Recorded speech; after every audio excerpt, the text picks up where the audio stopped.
अशोक अग्रवाल जो इन कानूनी पहलुओं के एक्सपर्ट हैं, प्रेसिडेंट हैं आप ऑल इंडिया पेरेंट्स एसोसिएशन के। नितिन गोयल साहब हैं, आप चंडीगढ़ से, आप भी प्रेसिडेंट हैं चंडीगढ़ पेरेंट्स एसोसिएशन के। अशोक अग्रवाल जी, जरा सा बताइए कि अदालती लड़ाई से आप इस कुव्यवस्था को रोकने में कितना सफल हो सके। किस किस तरह की अदालती लड़ाई देश भर में आप या अन्य लोग अब लड़ रहे हैं? देखिए, एक बात बहुत अच्छी हुई है कि हम लोग एक्सपेक्ट नहीं कर रहे थे कोर्ट से, हाई कोर्ट से या सुप्रीम कोर्ट से, कि वो लोग पेरेंट्स के लिए, बच्चों के लिए मतलब इतना फेवर करेंगे एक तरीके से। अच्छा। और उनकी प्रॉब्लम को सही तरीके से समझेंगे। मुझे लग रहा है शायद ये फीस का मामला लेकर मुझे लग रहा है कि प्राइवेट स्कूल्स को किसी भी कोर्ट से हिंदुस्तान के राहत नहीं मिली, और लगातार जो कोर्ट्स ने पेरेंट्स के फेवर में फैसले दिए उससे लोगों के अंदर एक उत्साह बढ़ा पूरे देश के अंदर। अब आप देखिए 2004 के अंदर सुप्रीम कोर्ट ने मॉडर्न स्कूल के अंदर ये लेट डाउन करा कि भाई जो डायरेक्टर ऑफ एजुकेशन है, गवर्नमेंट है, वो कमर्शलाइजेशन को प्रिवेंट करने के लिए फी रेगुलेट कर सकती है। और उसके बाद उसका रिव्यू मांगा प्राइवेट स्कूल्स ने। तो 2007 में सुप्रीम कोर्ट ने कहा कि देखो, तीन चीजें कही उन्होंने कहा, एक तो जस्टिफाइड फीस होनी चाहिए, एक अकाउंटेबिलिटी होनी चाहिए, एक ट्रांसपेरेंसी होनी चाहिए। और जस्टिफाइड को उन्होंने डिफाइंड किया कि आप कैपिटल एक्सपेंडिचर में कुछ नहीं ले सकते, आप रेवेन्यू एक्सपेंडिचर में ले सकते हैं सिर्फ वो जो मेरे बच्चे पे खर्च होता है। आप मेरे से किसी दूसरे बच्चे के खर्चे के लिए भी पैसे नहीं ले सकते। ये तक सुप्रीम कोर्ट ने कहा। क्या स्कूल सभी बच्चों को 2000 के जूते खरीदने के लिए मजबूर कर सकता है? नहीं, बिल्कुल नहीं कर सकता। उसके हिसाब से ये कमर्शियलाइजेशन है। ये अपराध है कि नहीं है? और ये गुलामी है कि नहीं है? ये माँ बाप दे क्यों रहे हैं? ये किस टाइप के माँ बाप हैं जो 2000 के जूते दे रहे हैं और प्रोटेस्ट नहीं क्या करें? ये तो मजबूर है, ये तो रिसीविंग एंड के। क्या मजबूर है सर? बाकी चीजों में तो ये भाषण देते रहते हैं, ये सब चीजों में इनका सोशल मीडिया का प्रोफाइल देख रहा था मैं। देखिए, बच्चा जो है ना, एक बहुत बड़ा एक कमजोर लिंक है कि उसकी वजह से पेरेंट्स जो है ना वो काफी दबे रहते हैं। और दिक्कत यह है कि उसका अल्टरनेटिव क्या है? ठीक, गवर्नमेंट स्कूल जो है वो परफॉर्म नहीं कर रहा है, तो मजबूरी में वहां जाते हैं। तो उनको मौका, कई लोग ऐसा लिखते हैं, लेकिन प्राइवेट स्कूल में पढ़ाने की सजा तो नहीं मिलेगी ना। नहीं, सजा कोई अपराध थोड़ी है कि वो प्राइवेट स्कूल में पढ़ा रहा है। सजा नहीं बिल्कुल मिलनी चाहिए। तो मुझे ये बताइए कि ये ट्रांसफर सर्टिफिकेट, ये इतने सारे अदालती कार्रवाई के आदेश के बाद भी क्या सरकारों ने वैसी तत्परता दिखाई अशोक जी? नहीं, जिस तरह से अदालतों से आपको राहत मिली? नहीं, सिर्फ कोर्टों से ही मिली। और कोर्टों के ऑर्डर्स को गवर्नमेंट्स ने फ्रस्ट्रेट करने की कोशिश करी। अच्छा, लागू नहीं होने दिया, उसको लागू नहीं करने की कोशिश करी। अगर अनिल देव सिंह कमेटी ने अभी 1100 स्कूलों को एग्जामिन किया, उनके अकाउंट्स, हाईकोर्ट के ऑर्डर के बाद, और उन्होंने 531 स्कूलों को बोला कि 9% इंटरेस्ट के साथ ना वापस करो, ये हाईकोर्ट का ऑर्डर है, क्योंकि पैसा वापस करो। और वो 350 करोड़ रुपया बनता है। जब 5th पे कमीशन आया तो हाईकोर्ट के इंटरिम ऑर्डर से 400 करोड़ रुपया ज्यादा ले लिया, जो आज तक वापस नहीं हुआ। 350 करोड़ रुपया जस्टिस अनिल देव सिंह कमेटी ने ऑर्डर किया। तो जुडिशियल दिल्ली की बात बता रहे हैं। दिल्ली की अगर इसी तरह से अगर अध्ययन किया जाए जैसा कि दिल्ली में हुआ, भले मिला या ना मिला, तो पता तो चलेगा कि स्कूलों पर ही माँ बाप का कितना पैसा बाकी है। बिल्कुल। और अभी जो 7th पे कमीशन पे आ रहा है, ऐसा लग रहा है कम से कम 500 करोड़ रुपया जो है पेरेंट्स से एक्सेस ले लेंगे। और 4 साल के अंदर अनिल देव सिंह कमेटी ने 11 रिपोर्टें फाइल करी हैं। कोर्ट ने बराबर गवर्नमेंट को बोला कि भाई आप इसको दिलवाइए, रिकवरी करिए। एक सवाल मैं नितिन जी से जाने से पहले आपसे और पूछना चाहता हूं कि ये 40%, 50% की फीस की वृद्धि क्या सही है जैसा कि लोगों ने लिखा है? और अगर है सही तो क्या इसी अनुपात में शिक्षकों की फीस की सैलरी बढ़ती है प्राइवेट स्कूलों में? नहीं, देखिए 2, 4, 10 अपवाद वाले अच्छे और बेहतरीन स्कूलों की मुझे बात नहीं करनी है। जो सिलीगुड़ी से लेकर आजमगढ़ और मऊनाथ, भंजन, रायपुर और दुर्ग के स्कूल हैं और जो ठग रहे हैं लोगों को, और दिल्ली में भी जो ठग रहे हैं, उनकी बात करनी है मुझे। नहीं, देखिए आप फंडामेंटल समझिए, ये जो प्राइवेट स्कूल होता है ना, अब हमारे पास राइट टू एजुकेशन एक्ट है। राइट टू एजुकेशन एक्ट में कोई भी प्राइवेट आदमी कोई स्कूल नहीं चला सकता।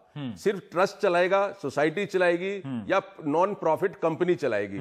ठीक है। और इसके जो पैरामीटर्स है ना, लीगल पैरामीटर्स बहुत सिंपल है। फिलैंथ्रोपिक एक्टिविटी है, कम्युनिटी सर्विस है, नो प्रॉफिटिंग है, नो कमर्शियलाइजेशन है। अब आप एक समझ लीजिए कि इस 4 चीजों को अगर आप दिमाग में रखते हैं तो आप समझ सकते हैं कि एक प्राइवेट स्कूल जो है ना वो मुझसे क्या ले सकता है? हम मना नहीं करते, हम कह रहे हैं कि आप लीजिए, टीचर की सैलरी के लिए लीजिए। लेकिन ये तो मत सैलरी किसी आदमी ने जिसकी सैलरी 10-40 हजार महीने है, वो अगर 2,000 रुपए की फीस वाले स्कूल में डालता है, वो फीस अगले साल बढ़ के 3,500 हो जाए, उसकी सैलरी ना बढ़े, और फिर उस माँ बाप को ये लेक्चर दिया जाए कि आप सरकारी स्कूल में चले जाएं, तो ये बात ठीक नहीं है ना। बहुत ह्यूमिलिएशन करते हैं, बहुत ह्यूमिलिएशन है ना। आप उस माँ बाप की मजबूरी का फायदा उठा रहे हैं कि जाओगे कहां? बच्चों को क्लास से निकाल के रिसेप्शन पे खड़ा कर देते हैं। दुनिया भर की, अगर कोई माँ ये कहे कि वो एक बच्चे को नाम कटा लेती है, कोई छोटा फैसला थोड़ी है ये। बहुत सारे केसेस में रवीश जी ये होता है, जब आदमी अपने बच्चे को प्राइवेट स्कूल में डालता है ना, उस वक्त जो फीस होती है उसको लगता है मैं दे दूंगा, लेकिन जैसे ही 2, 4, 5 साल हुए उसको तो। जी नितिन जी, आप थोड़ा सा चंडीगढ़ के बारे में बताएंगे। मैं वहां प्रेस क्लिपिंग देख रहा था, तो लुधियाना में भी काफी प्रोटेस्ट हुए हैं। नोबेल जो 9वीं क्लास की लड़की है, उसने भी एक पत्र लिखा है कि किस तरह से जो कमेटी बनी है, जो कमेटी बनाई है सरकार ने, नोबेल का कहना है, मतलब कमेटी का मेरे पास कोई पक्ष नहीं है, कि उसे कई तरह के प्रलोभन दिए जा रहे हैं कि तुम्हारी फीस माफ हो जाएगी, तुम्हारी पढ़ाई फ्री की हो जाएगी। वो पत्र लिखा है, नोबेल ने हमें इस तरह से बताया है। आप जरा वहां का अनुभव बताइए थोड़ा। जी, ऐसा है, हमारे यहाँ पंजाब हरियाणा हाई कोर्ट ने 2013 में एक ऑर्डर दिया था कि 6 महीने के भीतर पंजाब सरकार, हरियाणा सरकार और चंडीगढ़ एडमिनिस्ट्रेशन एक फीस रेगुलेटरी मैकेनिज्म बनाए। उससे पहले कोई कानून था ही नहीं लोकल लेवल पर। सुप्रीम कोर्ट ने तो बहुत बार कहा है कि स्कूल मुनाफाखोरी ना करें, कम्युनिटी सर्विस के तरीके से चलाएं। तो पंजाब ने अभी दिसंबर 2016 में एक कानून बनाया जिसका नाम रखा पंजाब फी रेगुलेटरी एक्ट। बिल्कुल आनंद फानन ने बनाया गया, मॉडल कोड ऑफ कंडक्ट लगने से पहले बिना किसी चर्चा के निकाल दिया उसको। उसके तहत जो बनी डिविजनल कमेटी, उसमें दुनिया भर की कमियां हैं इस कानून में। उसमें एक फीस के ऊपर लिमिट लगा दी गई कि 8% से ज्यादा फीस नहीं बढ़ा सकता स्कूल। मजे की बात यह है कि जो कमेटी बनाई उसको, अगर मैं उसमें शिकायत करता हूं और साबित कर दूं कि स्कूल ने मुनाफाखोरी की, फीस ज्यादा वसूल की, तो उस कमेटी का पावर नहीं है कि रिफंड का ऑर्डर कर सके। तो उसका क्या फायदा हुआ? अगर स्कूल ने 5-10 करोड़ रुपए डकार लिए और आखिर में लंबी लड़ाई लड़ने के बाद कानूनी उसके ऊपर जुर्माना लगे केवल 50,000 रुपए, तो कमेटी बेमानी हो गई। इसके पहले पेरेंट को कितना मुश्किल है वहां तक पहुंचना, एक हिम्मत जुटाना, जैसे अभी अशोक जी ने जिक्र किया। एक आम पेरेंट डरता है, शिकायत करने से पहले बहुत हौसला जुटाना पड़ता है, वो डर लगता है कि मेरे बच्चे को तंग करेंगे या और चीजें होंगी। तो मैं थोड़ी सी बैकग्राउंड ये बताऊंगा कि अलग अलग स्टेट्स में कानून बने हैं सुप्रीम कोर्ट की सख्ती के बाद। कानून 2 तरह से बने, 2 तरह के स्टेट में डिवाइड करूंगा। कुछ स्टेट जैसे कि तमिलनाडु और दिल्ली, वहां पर बनाया गया कि फीस बढ़ाने से पहले आपको सरकार से या सरकार की कमेटी से परमिशन लेनी पड़ेगी। नहीं, दिल्ली में नहीं ऐसा, जिसके लिए आपको अपने आप खर्चे का ब्यौरा देना पड़ेगा, अकाउंट दिखाने पड़ेंगे। तमिलनाडु में इस तरह कानून बना जो चैलेंज हुआ, लेकिन हाई कोर्ट और सुप्रीम कोर्ट ने उसको अपहोल्ड किया और वो कामयाब है, मैं तुझे कामयाब कहूंगा। कुछ सरकारों ने, जैसे पंजाब में या महाराष्ट्र में, राजस्थान में, कानून इस तरह के बनाए कि फीस स्कूल अपने आप कुछ भी तय कर दे। अगर किसी को शिकायत हो तब कमेटी का रोल शुरू होगा, पेरेंट शिकायत करे जाकर, तब कमेटी का रोल शुरू होगा। मेरा एक सवाल मेरे मुताबिक ये सिस्टम गलत है। ठीक है, मेरा एक सवाल है कि आप लोगों को एक बार जरा आप मेरे दर्शकों को बता सकते हैं तय कर दिया गया कि अगर फीस वृद्धि के खिलाफ आपको शिकायत करनी हो, इस तरह की शिकायत करनी हो कि 2,000 रुपए के जूते खरीदने के लिए मजबूर किए जाते हैं, तो किन किन अधिकारियों के पास आपको जाना पड़ता है? जी, ऐसा अभी बहुत बड़ा वैक्यूम है इसमें। अलग अलग स्टेट का अलग अलग कानून है। जैसे पंजाब में जो अभी बना, उसमें इस बारे में कोई जिक्र ही नहीं है। वो सिर्फ स्कूल की फीस की बात करता है और उसमें 8% वृद्धि का उनको लाइसेंस दे दिया, उससे ज्यादा हो तो शिकायत करो। तो अगर जूतों में या किताबों के नाम में कमीशन खोरी हो रही है, उस तरह की लूट के लिए आप एजुकेशन डिपार्टमेंट के पास जाएंगे, उनसे पहला जवाब मिलेगा ये तो हम इसमें दखल नहीं दे सकते, प्राइवेट स्कूल हैं, इनकी ऑटोनॉमी है। फिर आप या तो कंज्यूमर कोर्ट में जाओगे या सिविल कोर्ट में जाओगे, बहुत लंबी लड़ाई लड़नी पड़ेगी। ठीक है। सरकारों की तरफ से कोई अच्छा इसमें सपोर्टिव रोल नहीं मिल रहा। हाँ, कोर्ट से अच्छा मिल जाता है। क्लैरिफाई करना चाहूंगा, पेरेंट जाने से डरता है। क्लैरिफाई मैं करना आज ही की मिसाल दूंगा, चंडीगढ़ की एक कोर्ट ने नितिन जी जो कह रहे हैं कि दिल्ली में जो कानून बना, स्टे लगाया है, उसके हिसाब से चंडीगढ़ का एक नामी स्कूल है बहुत बड़ा, फीस बढ़ाने से पहले फीस हाइक ठीक है। नितिन जी, अभी अशोक जी बोल रहे हैं। 38 पेरेंट्स ने उस पर केस किया, हाँ, उसको चैलेंज किया और स्कूल ने कई तरह की चालाकियां करने की कोशिश की। ठीक है, अशोक जी आप बोल रहे हैं कोर्ट को जी। डाइवर्ट करने की कोशिश की कि इसको हाई तो कोर्ट में नितिन भेज जी जो ये कह रहे हैं ना, दिल्ली मामला लटक जाए। उनको आवाज देर से पहुंच रही थी इसलिए मैं रोक रहा था आपको। हाँ, अब आप बोलिए। नितिन जी जो कह रहे हैं कि दिल्ली में कानून बना, हाँ, वो तो अभी मंजूर नहीं हुआ है ना, कानूनी नहीं बन पाया। हाँ। और वो कह रहे हैं कि वो कानून ये था कि फीस बढ़ाने से पहले आप अप्रूवल लेंगे, ऐसा नहीं है। हाँ।